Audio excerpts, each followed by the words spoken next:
Hello guys, welcome to Royal Insider, the home of shocking royal family news, secrets, and breaking updates you won't hear anywhere else.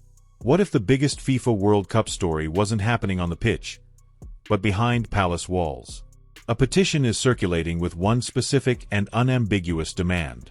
Remove Prince Harry from the Invictus Games entirely.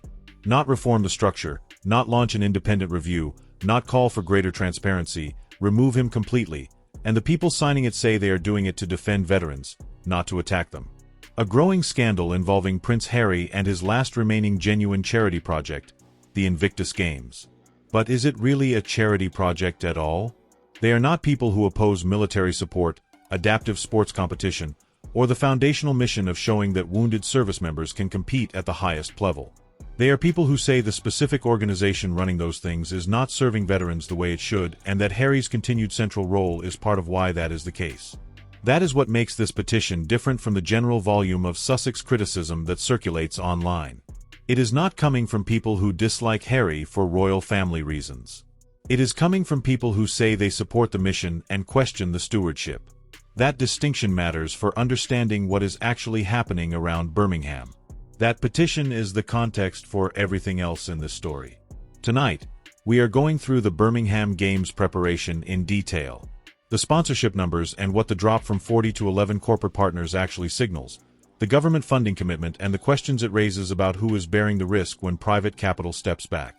The senior royals who are reportedly keeping their distance and what that institutional calculation reflects. And the financial picture from Vancouver that explains why all of these questions exist simultaneously.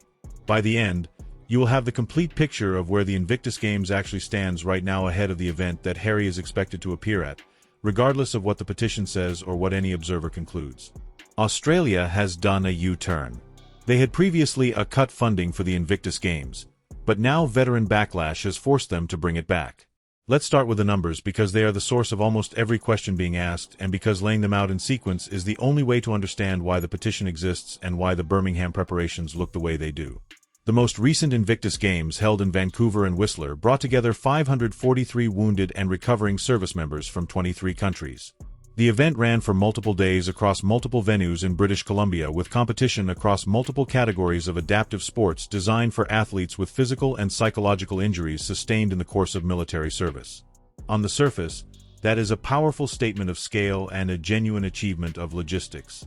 The Invictus model, bringing together wounded veterans from multiple nations, giving them a competitive sporting framework, changing public perception of what injured service members can do, is a real and documented idea with real and documented impact. The question critics have focused on is the cost attached to that scale, $63. $2 million total, which works out to approximately $118,000 per competitor across 543 participants. Put that figure next to some comparisons and the question becomes unavoidable. Harry's heartbreak as the showbiz elite dumped the Sussexes. The Warrior Games in the United States, a comparable event with the same foundational mission, wounded service members competing in adaptive sports, runs on approximately $2 million annually. A similar adaptive sports competition in Germany reportedly ran for around $200,000 with roughly half the number of participants. The per-competitor cost differential between Invictus and its closest equivalents is not a rounding error or a reflection of superior outcomes. It is a structural difference in how the operation is built and what proportion of the budget reaches the veterans directly versus what proportion is absorbed by the infrastructure surrounding them. I think that will be the beginning of the end for Meghan as a public figure because this is a man that she's abandoned just awful. It will be shame on you, Meghan. The funding structure adds another layer. Reports indicate that approximately $15 million came from the Canadian federal government and another $15 million from the province of British Columbia. So around $30 million in public money from a single country for a single edition of the Games. Critics point out that this money did not move directly to the event, but was routed through a separate corporation which then paid a licensing fee to the British charity that owns the Invictus name. The amount of that licensing fee is reportedly redacted from the public documents. That redacted figure became the specific detail that drove observers to look more closely at the rest of the accounts because a redacted figure in a publicly funded document is not neutral. It is not illegal for a charity to license its name and intellectual property through a separate commercial structure. Many charities operate with layered corporate arrangements. But when the amount of a licensing fee paid from public funds is removed from a document that exists because of the government requirement for public accountability of public money, the redaction itself becomes the question. Invictus Games for Wounded Warriors, which sounds like the Wounded Warrior Games. And people think, oh, this must be great. And a lot of people are unclear how to read a tax return or to check stats. And so I think it was just very easy to say, oh, the Invictus Games, it's great. It does all this. And then, you start looking into it and you're like, hey, what the heck is going on here? Those 535 competitors had to pay their own way. They had to pay their own housing for the games. They had to pay for their own equipment. Public money generated this document. The public is entitled to know where the public money went. The redacted figure is where some of the public money went, and the public cannot see how much because the number has been removed. When the British Invictus Games Foundation eventually filed its 2024 accounts, reportedly after receiving an extended filing period from the relevant regulator, the numbers they contained attracted immediate and detailed scrutiny from people who had been following the Vancouver cost questions. Direct grants to veterans organizations reportedly dropped by approximately 63%, falling from over £500,000 to roughly £200,000. In the same year, that foundation income increased by more than 40%. A new 6F figurer executive position appeared in the accounts. Cash reserves grew beyond £2 million. Legal fees reportedly increased from approximately £45,000 to around £155,000 with limited public explanation. An American for-profit company reportedly received close to £30,000 with minimal detail about its role or the services it provided. And observers noted what appeared to be two different company registration numbers in the same filing, one on the cover page, one on the balance sheet. Whether that is a simple administrative error, a legacy of corporate restructuring that was not properly cleaned up in the accounts, or something that requires further examination, critics treated it as symbolic of a broader transparency problem. The $63 million Invictus Games spend into the mainstream media. An organization running events at this cost and this public profile cannot afford the appearance of basic filing confusion, whatever the underlying explanation turns out to be. If it's giving you the full picture on the story, the financial detail, the Birmingham preparation numbers, the governance questions, the like button costs nothing and it keeps this channel going and reaching people who want this kind of analysis. Now, let's talk about Birmingham because the upcoming games are where all of these questions are going to land publicly and the preparation picture is not what the Invictus operation would want it to be at this stage. The Vancouver Games attracted more than 40 corporate sponsors. According to reports, the Birmingham Games have secured around 11, contributing an estimated £4 million combined. That is a dramatic reduction in corporate support between two successive editions of the same event. Not a modest decline or a shift in the mix of sponsors, but a reduction from more than 40 to around 11. Corporate sponsorship of charitable events does not decline by that margin for neutral or positive reasons. It declines because companies performing their standard due diligence on brand risk have reached conclusions they are not comfortable with. The Boeing departure is the most symbolically significant specific case. Boeing was a major presenting sponsor at Vancouver. It is an aerospace and defense company with institutional connections to military communities around the world. Its technology is used by military services that produce exactly the kind of veterans the Invictus Games is designed to serve. For Boeing to associate with Invictus was a natural alignment of institutional mission and brand identity. For Boeing to exit without renewal is something that requires explaining, and the explanation has not been provided publicly by either side. Some of the key lines from Paula's brand new and really jaw-dropping reporting this week. And of course, she's being very careful because we know how a litigious Prince Harry can be. But this is really extraordinary stuff. So Paula reports the most recent games held in Vancouver and Whistler in February 2025 brought together 543 wounded military veterans from 23 countries. The total cost $63.2 million Canadian or approximately $118,352 per competitor.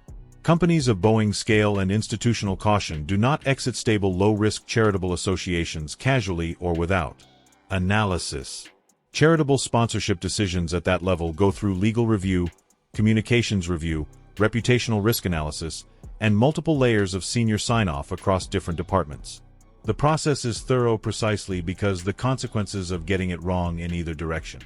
Staying with an association when you should have left or leaving a legitimate cause prematurely are both reputationally costly. The conclusion Boeing's process reached was exit. Critics argue that conclusion speaks for itself. Supporters argue that corporate sponsorship decisions are complex and that Boeing's departure should not be read as a verdict. Both of those things can be partially true simultaneously. What is not in dispute is the numerical outcome. More than 40 sponsors at Vancouver, around 11 at Birmingham, and the gap being filled by government funding. The UK government has committed up to £26 million toward the Birmingham Games. Critics who have followed Birmingham's widely reported financial difficulties in recent years ask a pointed question. If private companies with their own resources and their own due diligence are stepping back from Invictus at this scale, why should taxpayers who are already concerned about local budgets and public services be expected to provide the replacement funding?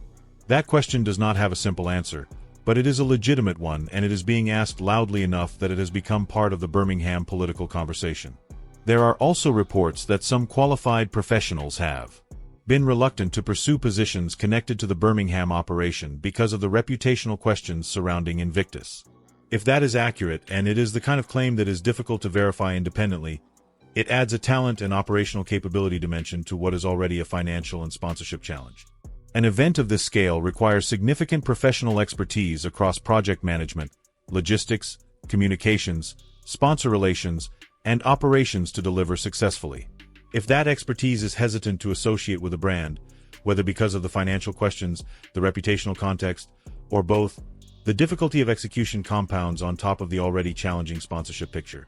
Subscribe to so you never miss what we cover next. And drop your honest take in the comments below on the Birmingham funding question. There is also a detail about the senior royals, and it matters for what it signals about where the institution currently places Invictus in its own calculation of proximity. According to reports citing sources connected to Invictus, no senior royals are expected to attend the Birmingham launch. Not King Charles, not Prince William, not Catherine.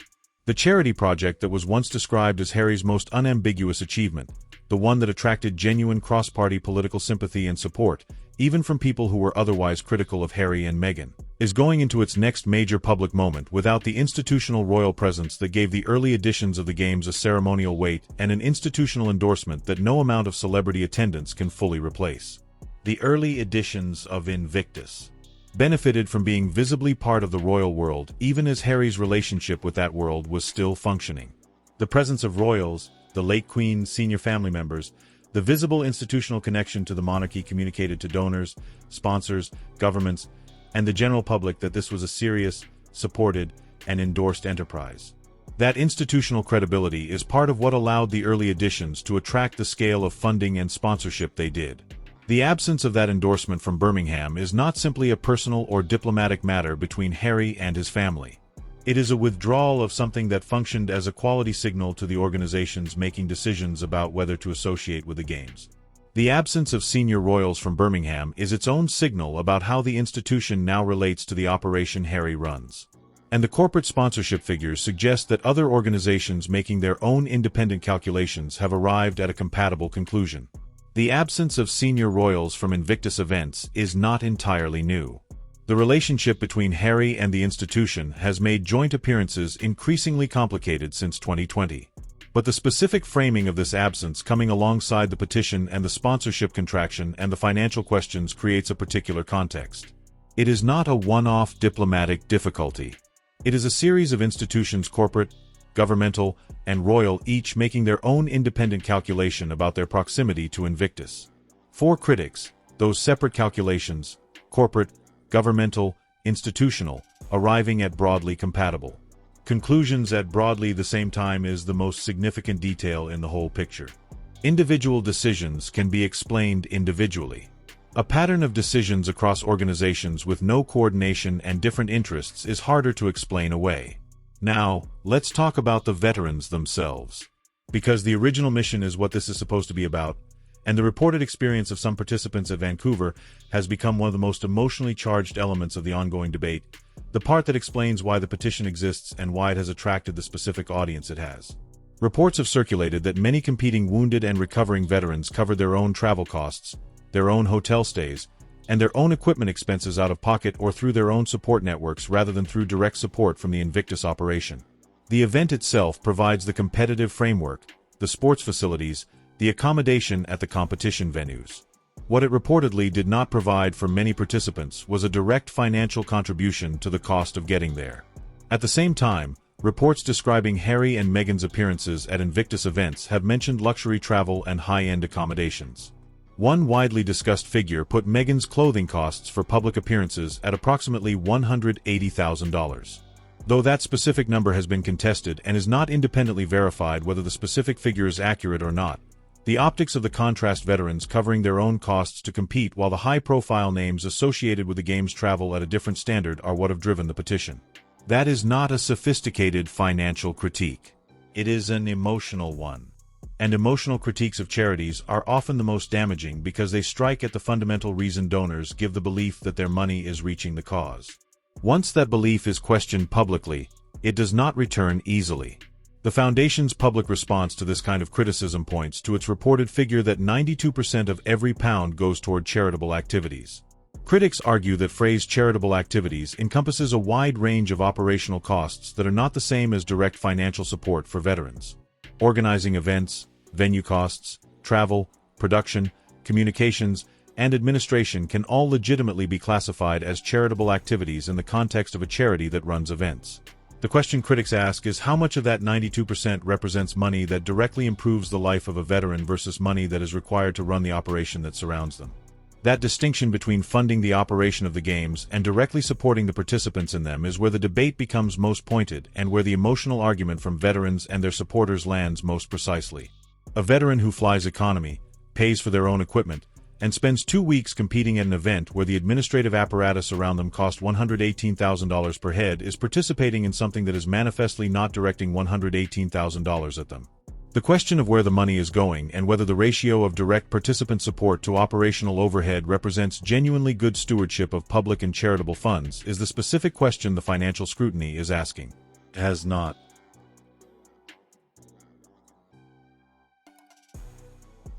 been answered transparently. The Foundation's public communications have consistently and effectively emphasized the power of the mission and the impact on individual veterans' lives. What they have not provided is a detailed breakdown that would allow an independent observer, a journalist, a researcher, a prospective donor to assess whether the per-competitor cost is proportionate to the outcomes and where in the $118,000 per head the money is being spent. The broader pattern that critics raise is worth noting honestly because it covers more than Invictus. Sente Bali, the charity Harry co-founded in memory of his mother, Princess Diana, became the subject of serious internal disputes in 2025 with board members resigning, legal proceedings being initiated, and the chairwoman making a public statement describing Harry's team as attempting to turn the charity into an extension of the Sussex PR machine.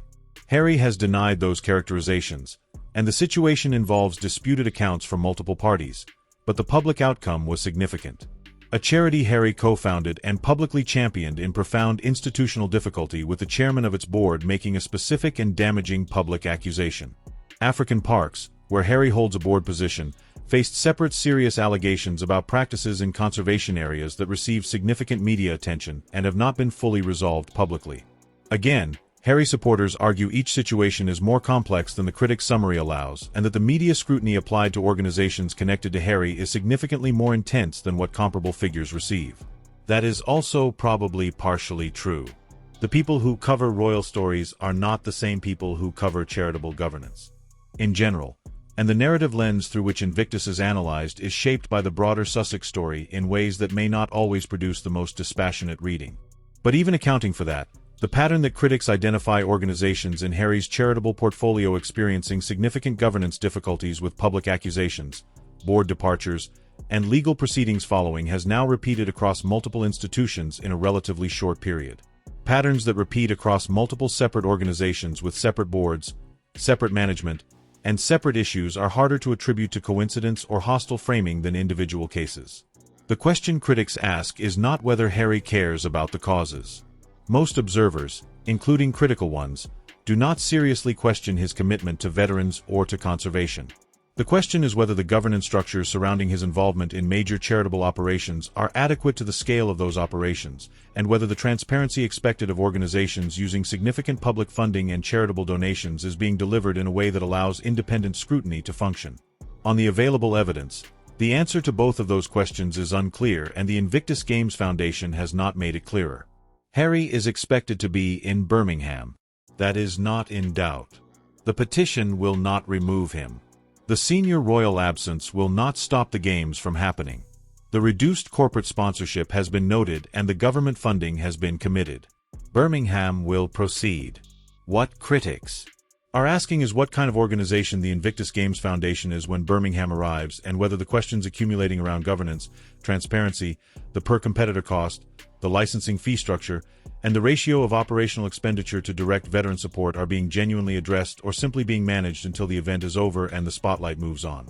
There is a meaningful difference between those two things, and the distinction matters to the veterans the games are supposed to serve. There is a version of the Invictus Games that works at scale and delivers genuine documented value to wounded service members from multiple nations. That changes how those veterans see themselves and how the public sees them, and that generates outcomes that justify the cost. That version is worth defending, worth building seriously, and worth spending significant public and charitable money on. There is also a version where the scale has become the problem, where the costs of running an operation that can sustain its own profile, its own logistics, its own communication infrastructure, and its own executive structure have grown to the point where the ratio of benefit reaching veterans versus benefit absorbed by the operation around them has become the central question that prospective donors, sponsors, and governments are asking before they write the next check. The people supporting the petition are not, for the most part, people who oppose the mission. They are people who believe the mission is not currently being served well by the governance structure around it, and who have concluded that the most direct way to say so is to attach their name to a demand that Harry step away from his own creation. That is a significant conclusion for someone who genuinely supported the mission to reach about a project they believed in. It deserves more than a communications response. And a communications response is largely what the petition has received so far.